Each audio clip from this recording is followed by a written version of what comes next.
The events of last Tuesday give us a glimpse into exactly what is going on inside the Kenyan government at the highest level, the executive level, where the president and his deputy are.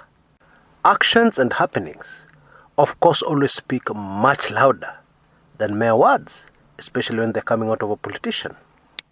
Tuesday, of course, is the day the second president of Kenya, Daniel Moi, left us. Now you know, it is one thing for Chris Kumekucha to tell you that he believes this and that is happening, even with all his research and even with all his experience. That is one thing.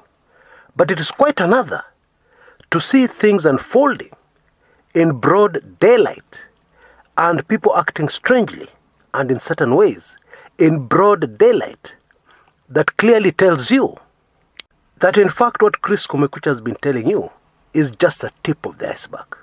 Oh yes, I kid you not. And we're going to analyze that very deeply shortly. Now, we're going to do something else on our show today.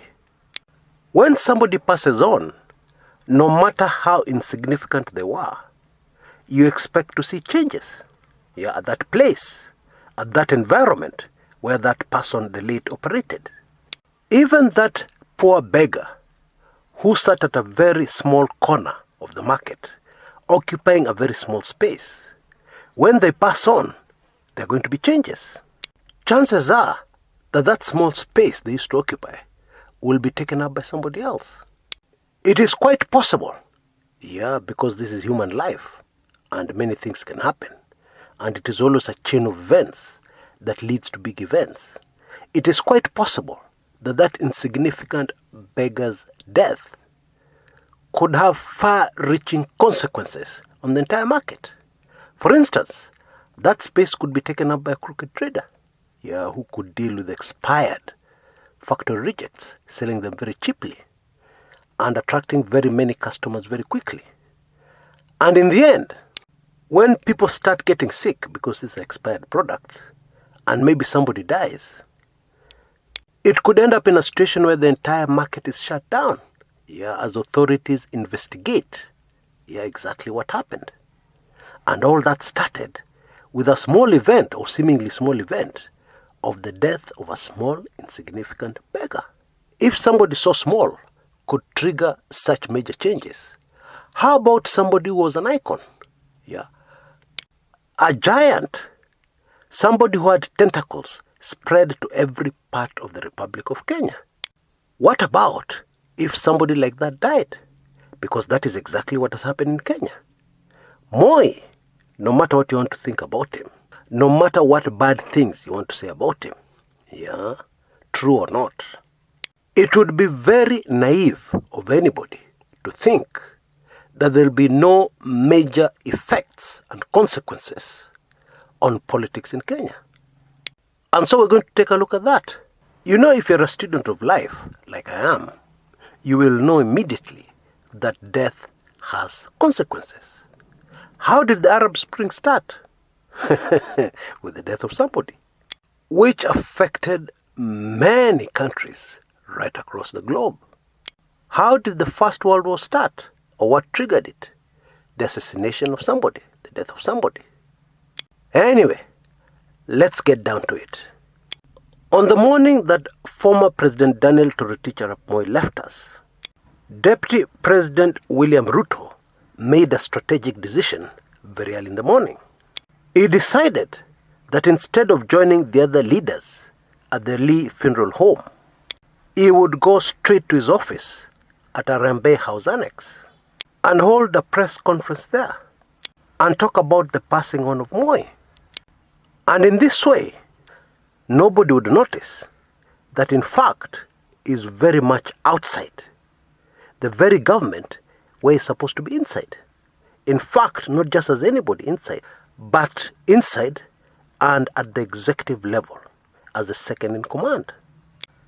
But a combination of factors caused that seemingly brilliant plan to fall flat on its face. Now, the president is currently out of the country. He is in the US with Raila Odinga. And so ordinarily, is supposed to communicate with his deputy, who is on the ground, to get things organized and to announce the government's position concerning the passing on of Moi. But that is not what the president did. Instead, he issued a presidential proclamation announcing the death of Moi, even before the family announced it. He then issued instructions to Interior CS Fred Matiangi. And Bwana Matiangi swung into action immediately and did what the deputy president should have ordinarily been doing. He coordinated with key government departments. He coordinated with the Kenya Defense Forces. And important announcements concerning the way forward started coming out of the government. And that is how the deputy president's press conference at his office looked completely bizarre and very strange and out of place. But the deputy president is smart, so he tried to recover quickly. But the president must have gotten wind of that plan, and therefore he issued other instructions. The cabinet would in fact accompany him when he was back in the country tomorrow, Friday, to go and console the Moi family. But there's more. At this juncture, the deputy president finally made his way to the Lee funeral home to view the body of the second president. But when he arrived with his large entourage, he was told, no, you can't view the body. Now, Oscar Sudi, who's a close ally to the deputy president, very close to him, lost it. He said what the deputy president of the Republic of Kenya must view the body immediately. Sometimes, it is good before you lose it, to get the facts, which are nobody was deliberately blocking the deputy president from viewing the body. What was happening is that the family had given the morgue a go-ahead to embalm the body. Now, the closest translation I can come up with in Kiswahili, kukausha mwili ili kuhifadhi vizuri. Now, this is a very messy operation, and therefore it is impossible for anybody to be allowed, whoever you are, to be allowed to view the body when this process is going on. You have to wait until it's complete. But I think Oscar Sudi assumed very quickly, that this was just part of the chain of events that had been unfolding since morning, and that's why he lost it. So somebody with more authority at the Lee funeral home was called, and they came, and they explained to the deputy president and his entourage, nobody's stopping you from seeing the body, only that you cannot view it immediately. You will have to wait for 1.5 hours to 2 hours until the process of embalming it is complete. And so the deputy president flew to Kakamega, where tragedies occurred, with over 14 kids killed in a stampede, whose cause still remains a mystery. For instance, nobody has been able to answer the question, what scared those kids so much that it caused that fatal stampede?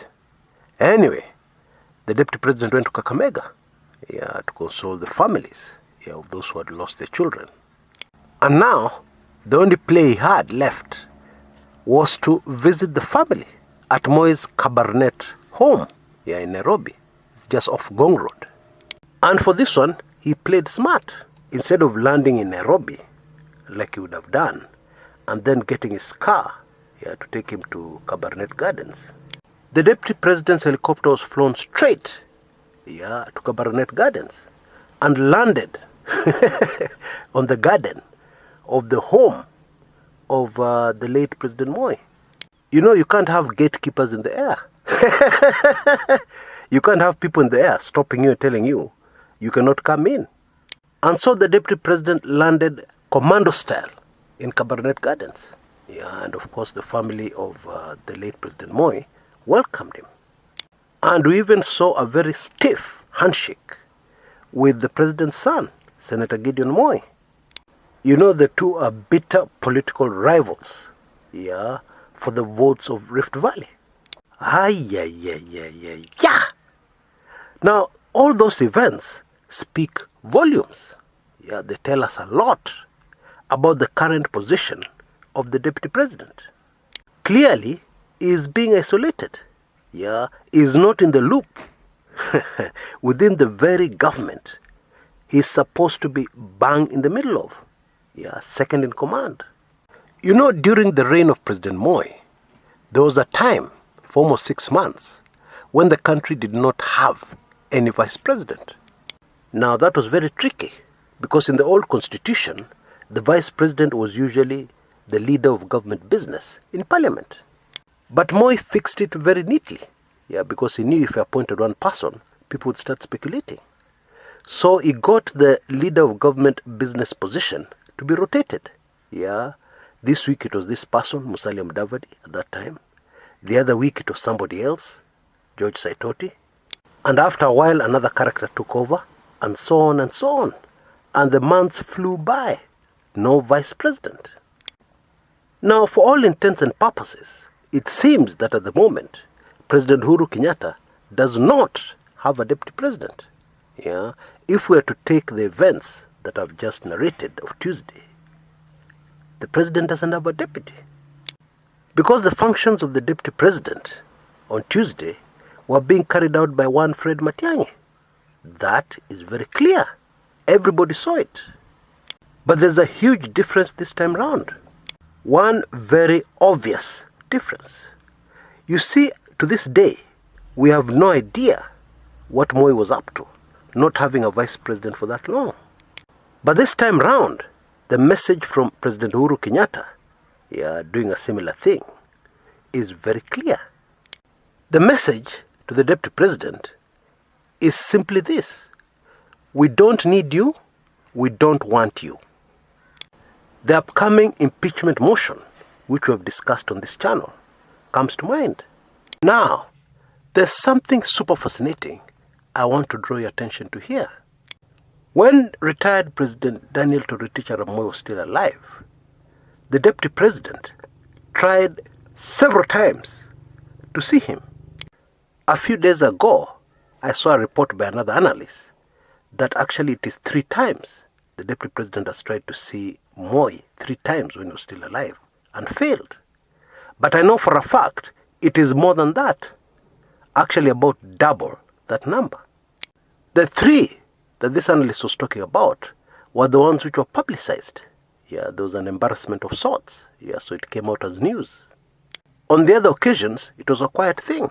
Yeah, so people didn't get to hear about it.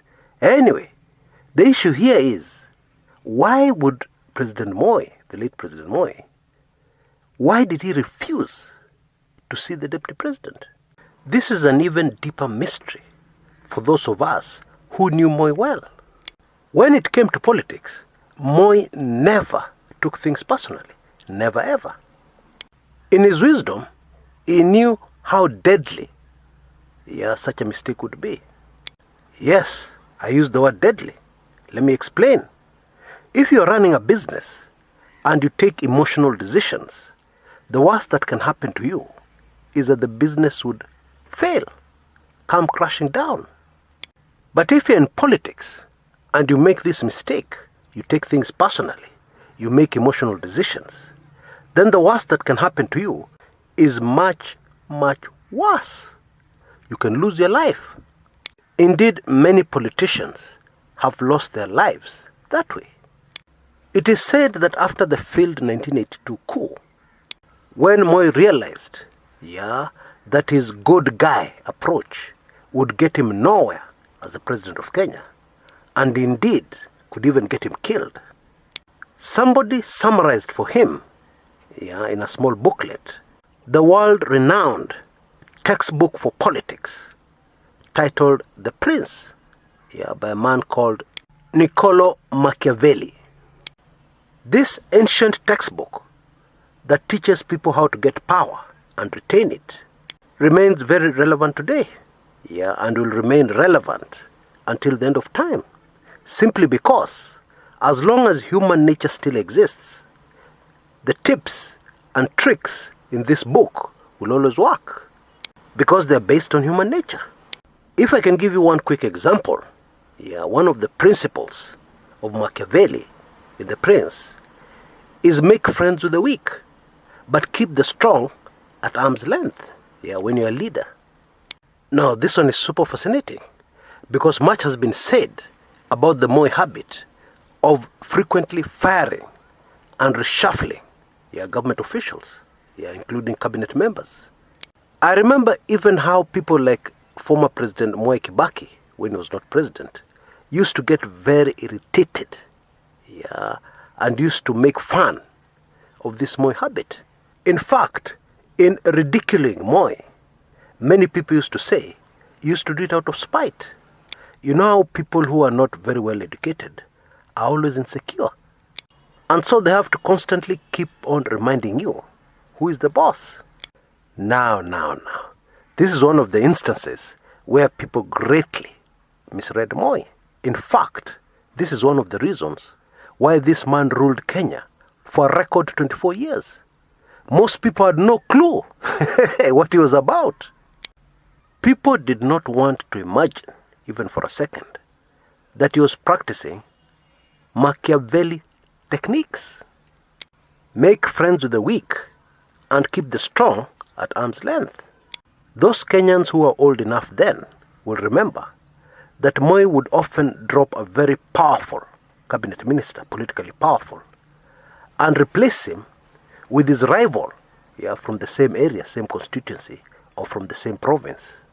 And more often than not, that rival was the weaker of the two politicians. In fact, in many instances, they were very weak politically in that particular part of the country. Moi would then quickly build the profile of that weak politician, and within a very short space of time, that politician would be a major force in that particular area. Because of the politics of the time, the stronger man would suddenly weaken, and become a spent force politically in that particular area. And when this other guy became very strong, the one who started off weak, Moi would do another shuffle, and bring back the strong politician, who was now weak, and very grateful for the opportunity to come back into the Moi government. And so if Moi dropped you, you would be an idiot, to do what Mwangi Kiunjuri did recently, call a press conference. You wouldn't. And you wouldn't take it personally at all, because you knew, if you were clever enough, that it was only a matter of time before you were back in government. So take it from me, Moi never took things personally when it came to politics. Maybe the best example I can give to prove this to you was the merger which shocked every Kenyan, the merger of KANU and Raila Odinga's NDP. Moi had detained Raila, for long periods of time. Raila had suffered greatly and still suffers today as a result of his stint in detention under Moi. And therefore it was easy for anybody to conclude, that this was a personal thing. This thing of Moi detaining Raila was a personal thing. And if you listen to some of Moi's speeches, you would be convinced that indeed it was personal. The things he used to say about the opposition, the things he used to say especially about Raila, but they ended up merging their parties, working together, even if it was for a short period of time. So back to my point, Moi never took things personally. And therefore it is very difficult for me to believe that it was Moi's decision to block DP Ruto from seeing him. Let me just give you one more example. In 1997, when William Ruto ran for the first time for the Eldoret North seat, he was up against a very close friend of Moi, a man called Reuben Chesire. And Moi went to Eldoret North to campaign for his friend. And he told the people, to be very careful not to elect people they didn't know very well. And of course he was referring to DP Ruto. Now, of course, in that election, Ruto emerged victorious. He downed the giant at that time politically. Reuben Chesire defeated him and made it to parliament. And more proof for you that Moi didn't take things personally. He appointed DP Ruto as an assistant minister I believe, of education. And that is not all. That relationship between DP Ruto and Moi developed to such an extent that there was a time DP Ruto, as an assistant minister, used to attend full cabinet meetings. In fact, to date, DP Ruto holds the distinction of being the only known assistant minister to attend several full cabinet meetings. And so, I belong to the group of those who believe that the person who was actually blocking Ruto from seeing Mzee Moi was Senator Gideon Moi. Because clearly, whatever it is Senator Gideon Moi has got against Ruto, it is not just politics, it is very personal. In my view, with Moi, the old man, gone, Gideon Moi will have to struggle tremendously to even retain the small political clout he has right now in the Rift Valley. You know, there are those who would never have dared have a go at Gideon Moi politically when Mzee Moi was still alive, out of respect for the old man. But now that he's gone, Gideon Moi, I'm afraid, is exposed. He is very, very vulnerable. And there's something else. The more Team Keleweke keeps on behaving the way they're behaving towards DP Ruto, over the arrangements for the burial of former President Moi, the more DP Ruto gets sympathy, support from the Rift Valley. Bottom line, if I was a handler for Senator Gideon Moi, I would urgently call a meeting for us to go back to the drawing boards and to reposition very urgently Gideon Moi in the Rift Valley.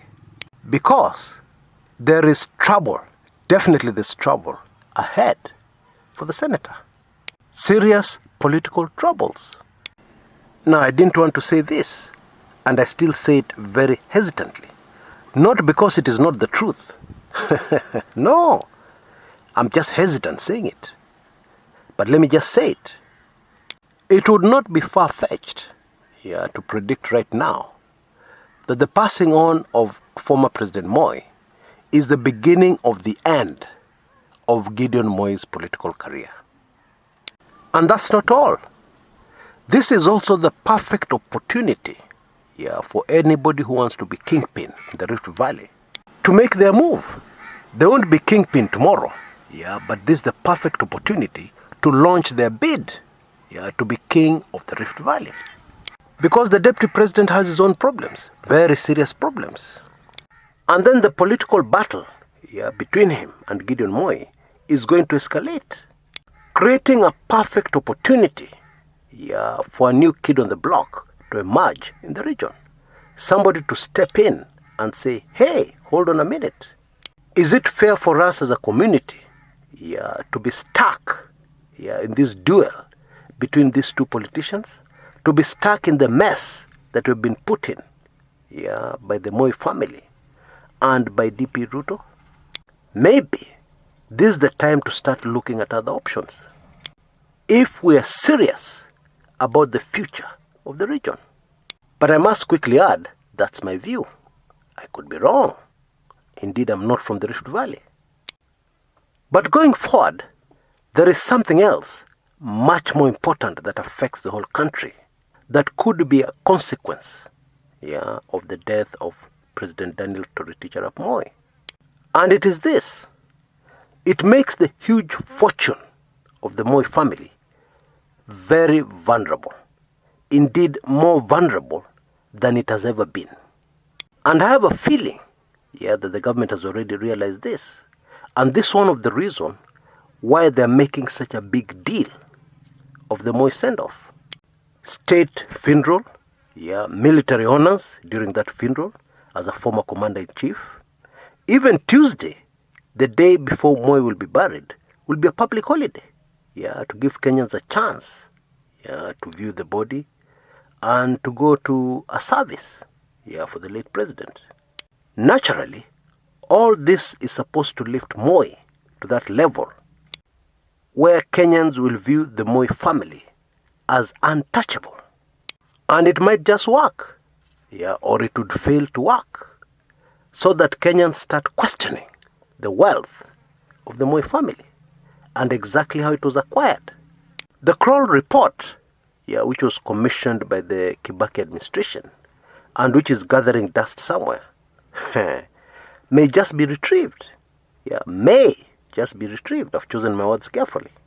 Na kuambia siasa, politics, it is a very dangerous thing. Until next time, this is Chris Kumekucha.